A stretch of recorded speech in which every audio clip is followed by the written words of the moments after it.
Sub inspector बनना है, हर दिन जीतना पड़ेगा। यूनिफॉर्म सिर्फ कपड़ा नहीं, एक जिम्मेदारी है। आज का पेन, कल की पोस्टिंग। दुनिया सिर्फ रिजल्ट देखती है, कोशिश नहीं। जब तक सिलेक्शन नहीं होता तब तक रुकना मना है। यूपीएसआई सिर्फ जॉब नहीं, एक जुनून है। रात भर जागने वाले ही सुबह को सूरज देखते हैं। जो यूपीएसआई बनने का सपना देखता है उसे नींद नहीं आती। वही जीतेगा जो लास्ट तक टिका है। यूपीएसआई बनने के माँ का सपना पूरा करो। तेरे सिलेक्शन से ही घर का नाम रोशन होगा। छोटी जीत भी बड़ा रिजल्ट बन सकती है।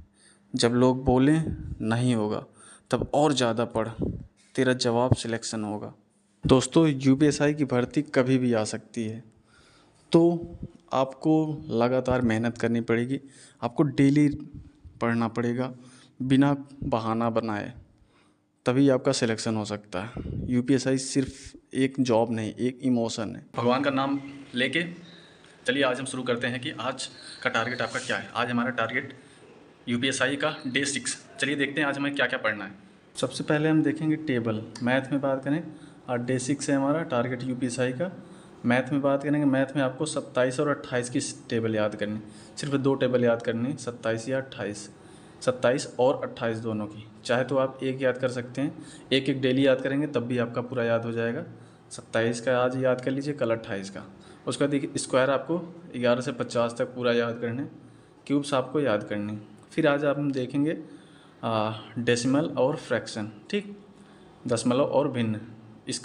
इसमें थ्योरी कुछ है नहीं, इसमें थोड़ी सी थ्योरी है, ठीक। उचित भिन्न, अनुचित भिन्न, तो आप इसकी प्रैक्टिस करेंगे। थ्योरी देख के उसके बाद फिर इसकी प्रैक्टिस करेंगे। थ्योरी आप यूट्यूब से देख सकते हैं या फिर अपनी नोट्स हैं, कहीं पढ़े हैं तो नोट्स से देख सकते हैं। उसके बाद फिर प्रैक्टिस करेंगे। प्रैक्टिस कहाँ से करेंगे? यूथ यूपीएसआई बुक से या फिर एनटीपीसी बुक से, ठीक, रेलवे की आरआरबी बुक से, वहाँ से प्रैक्टिस करेंगे चाहे तो वहाँ।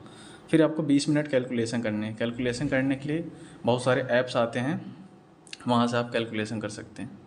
उसके बाद हिंदी में बात करेंगे। हिंदी में आपको देखना अव्यय, अव्यय की प्रैक्टिस करनी है। कल अव्यय पढ़ा था हमने, आज अव्यय की हम प्रैक्टिस करेंगे। उसके बाद फिर हम देखेंगे 30 विलोम शब्द। 30 विलोम शब्द याद करेंगे। फिर 5 पर्यायवाची शब्द याद करेंगे। 10 समश्रुत भिन्नार्थक याद करेंगे, ठीक। आज छठा दिन है तो 10 संग 60 समश्रुत भिन्नार्थक आपको याद हो गया होगा। 5 छक 30 पर्यायवाची आपको याद हो गया होगा। और 3 छक 18 180 जो है आपका विलोम शब्द याद हो गया होगा। फिर आपको 10 अनेकार्थी याद करना है।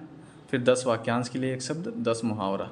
इतना आपको आज हिंदी में याद करना है। उसके बाद हम बात करेंगे जीएस की, जीके की। जीके में आपको पढ़ना साइबर क्राइम। साइबर क्राइम से आप चाहे तो ज्ञान आरबीएल से पढ़ सकते हैं, और प्रैक्टिस कहाँ से करनी है? यूट्यूब से कर सकते हैं। हालांकि इसमें प्रैक्टिस नहीं करना उतना ज़रूरी है, आप वहाँ से क्वेश्चन बस देख सकते हैं कि हाँ क्या क्या पूछा है साइबर क्राइम से, बस। उसके बाद फिर हम बात करेंगे रीजनिंग। बहुत छोटा टारगेट लेके चल रहे हैं। रीजनिंग आपको करना है सिर्फ रैंकिंग का थ्योरी पढ़ना है, 1 से 2 लेक्चर अगर हो सकता है, और उसके बाद उसकी प्रैक्टिस करनी है। थ्योरी कहाँ से कंप्लीट करेंगे? चाहे तो आप एग्ज़ामपुर से, RWS से, कैरियरविल से, रैंकर्स गुरुकुल से, कहीं से भी कर सकते हैं। और बहुत सारे टीचर हैं आपको इन चैनलों पे। वैसे सब टीचर अच्छा पढ़ाते हैं, आप चाहे जिनसे चाहे जहाँ पढ़ें, चाहे हिंदी चाहे जहाँ पढ़ें, चाहे मैथ चाहे जिस टीचर से पढ़ें, चाहे रीजनिंग चाहे जिस टीचर से पढ़ें, सब अच्छा पढ़ाते हैं, सब बेहतरीन। हाँ, ये हो सकता है उनके समझाने का तरीका हो सकता है, लेकिन कंटेंट सब वही पढ़ाते हैं। उसके बाद आपको प्रैक्टिस कहाँ से करनी है? बुक से करनी है या फिर यूट्यूब से करनी है? रैंकिंग की बुक्स के लिए मैंने बताया यूथ की बुक लेनी है आपको, यूथ कंपटीशन की, और वहाँ से आपको प्रैक्टिस करनी है या फिर यूट्यूब से करनी है, ठीक। आप यूट्यूब से करेंगे तो आपको एक बेनिफिट और रहेगा, आपको जो क्वेश्चन नहीं समझ में आपको एक आइडिया मिल जाएगा कैसे समझना है, ठीक। और बुक से उसके बाद करें तो और अच्छा रहेगा। बात करें पॉलिटी के लिए आपको मैंने चैनल का नाम बता ही दिया है। अगर ओनली IAS हिंदी माध्यम ये चैनल है। आप यहाँ से पॉलिटी क्लास करेंगे। कौन सा क्लास? नंबर 9, ठीक, चैप्टर नंबर 9, राज्य के नीति निर्देशक तत्व, DPSP। इसका आपको क्या बनाना है? शॉर्ट नोट्स बनाना है रिवीजन के लिए। उसके बाद फिर आपको मूल विधि हम देखेंगे तो क्लास 11 और 12 ये किससे करनी है? राम सर से, ठीक, ये RWA पे पढ़ाए हैं राम सर से, पढ़नी है। कौन सा क्लास करना है? क्लास 11 और क्लास 12, पर्यावरण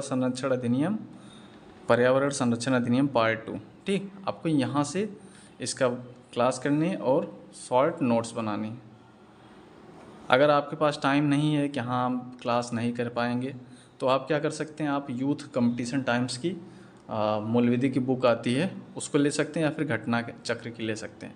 और वहाँ पे बढ़िया है, आप वहाँ से पढ़िए, या फिर यहाँ पढ़ के जाएंगे, वहाँ जब पढ़ेंगे ना तो एक मज़ा आएगा अलग ही लेवल का, तो आप वहाँ से आप कंप्लीट कर सकते हैं। और दोस्तों, वैकेंसी आपकी कभी भी आ सकती है।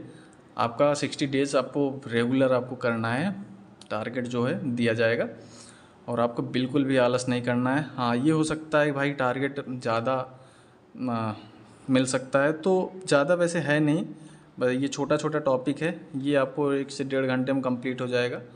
और उसके बाद फिर रैंकिंग भी छोटा सा है। तो आपको क्या करना है, आपको रेगुलर करना है अच्छे से। अब रेगुलर करेंगे तो आपका 60 डेज़ में कंप्लीट हो जाएगा अच्छी तरीके से। अगर मैथ जो चैप्टर बड़ा लगता है तो आप 2-3 दिन जाइए, कोई दिक्कत नहीं है, वो अपने हिसाब से। लेकिन आप दोस्तों का सिलेक्शन लेना है तो आपको जो है अपने हिसाब से पढ़ना पड़ेगा। ठीक, आपको प्रैक्टिस डेली करनी पड़ेगी। प्रैक्टिस डेली करिए ना करिए, लेकिन रिवीजन आपको रात में सोने से पहले आपको रिवीजन करना है, और आपको रेगुलर करना है, कंटिन्यू कंसिस्टेंसी के साथ आपको पढ़ना है, तभी आपको वर्दी मिलेगी। ऐसे ही नहीं रखी है स्टार की वर्दी। ठीक, ऐसे ही डबल स्टार नहीं मिल जाता, बहुत मशक्क़त करनी पड़ती, बहुत मेहनत करनी पड़ती है। ठीक है, उसके बाद फिर हाँ, ये कह सकते हैं कि टाइम ज़्यादा लग सकता है भाई, नौकरी भी तो अच्छी है, वर्दी भी तो चाहिए, और जो सच्चे दिल से मेहनत करेंगे वो पक्का ही वर्दी लेंगे। आपको साथ में रिवीजन भी करते रहना है। और मैं बात करूँगा कि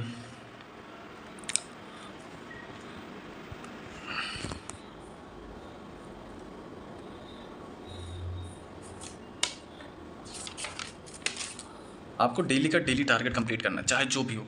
आपको डेली का डेली टारगेट कंप्लीट करना, तभी 60 डेज़ में आपका टारगेट कंप्लीट हो पाएगा, अदरवाइज़ नहीं हो पाएगा।